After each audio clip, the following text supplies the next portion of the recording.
It's the WP Minute. Support independent WordPress news like this, join the Slack membership, or purchase a classified listing in the weekly newsletter at thewpminute.com/support. And now a word from our sponsor. Hi, this is Rob Howard, the publisher of Master WP. As you know, one of our missions is to bring lots of new voices into WordPress and tech.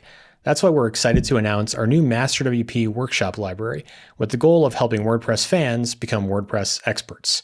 We've got a lineup of live and recorded sessions coming up in fall 2022. Check it out at workshops.masterwp.com and use the code WPMinute10 to get 10% off your registration. We'll see you there. You know how it goes. Everything I mentioned here will be linked up in the newsletter and the blog post. Check out thewpminute.com for the links. Seems like no one has pulled the plug on discussions within the WordPress community regarding the removal of active install growth data from the WordPress.org plugin repository. As we reported last week, WordPress co-founder Matt Mullenweg said that adding some of the stats for plugin developers is, quote, doable. We'll have to wait to see where the discussion goes from here.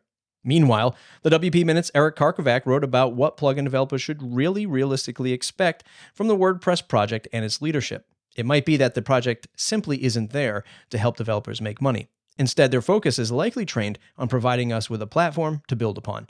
How a developer monetizes their product is ultimately up to them. And Alex Denning of Ellipsis argues that WordPress.org is an ineffective place to distribute plugins. He provides some key data to back up his point. On the other side of the coin, Liquid Web's Matt Cromwell respectfully disagrees. The WordPress plugin directory has been a boon for the WordPress creator economy for years and years. According to Alex Denning from Ellipses, its time as a marketing funnel machine is over.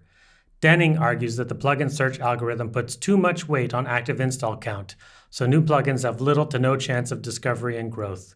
Instead, argues Denning, product owners in 2022 should ship premium-only products and focus on content marketing, CPC ads, and email marketing for better results. I disagree. I've built and oversee freemium plugins that convert up to 30% of their active install count to paying customers. Also, the code for the plugin search is public and shows how heavy the plugin title and tags factor into rankings. I still believe in the WordPress creator economy, and the freemium model is still alive and strong. I wrote at length about this on my blog at mattcromwell.com. Links you shouldn't miss.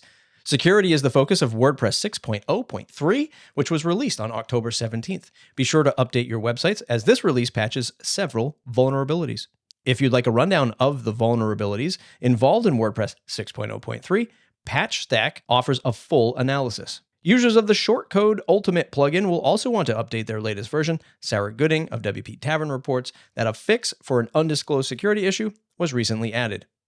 Registration is now open for WordPress Accessibility Day. The 24-hour virtual event will take place from November 2nd through the 3rd and will feature a bevy of presentations that aim to demystify the subject. From the grab bag, now it's time to take a look at some other interesting topics shared by you, our contributors. Hopefully our contributors are listening. Of course they are. WordPress 6.1 Release Candidate 2 is now available for testing.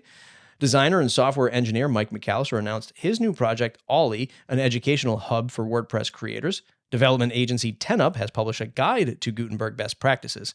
Sarah Gooding provides details on the new plugin dependencies features, plugin that is available for testing. It's an effort to help developers specify plugin dependencies via WordPress core. Devin Walker introduces himself as the new general manager of iThemes and hints at some changes coming to the longtime WordPress development company. Jetpack Social has added a paid tier to their automated social media sharing function. Free users will now be limited to 30 shares per month. New members this week, Nate Finch, follow at N8Finch, Nate Finch on Twitter. And the big dog, Zack Katz, has finally joined the crew. Follow Zack Katz at Zack Katz on Twitter. If you're not a member yet, go to thewpminute.com/support to join. Thanks to all of the members who shared these links today: Amber Hines, Eric Karkovac, Justin Ferriman, and Matt Cromwell. If you want to be part of the news, just like the folks I just mentioned, join us in the Slack membership. If you want to contribute content to the WP Minute, let us know. Go to the WPMinute.com/contact. That's my call to action today. We need more contributors. If that's you, let your voice be heard right here at the WPMinute.com.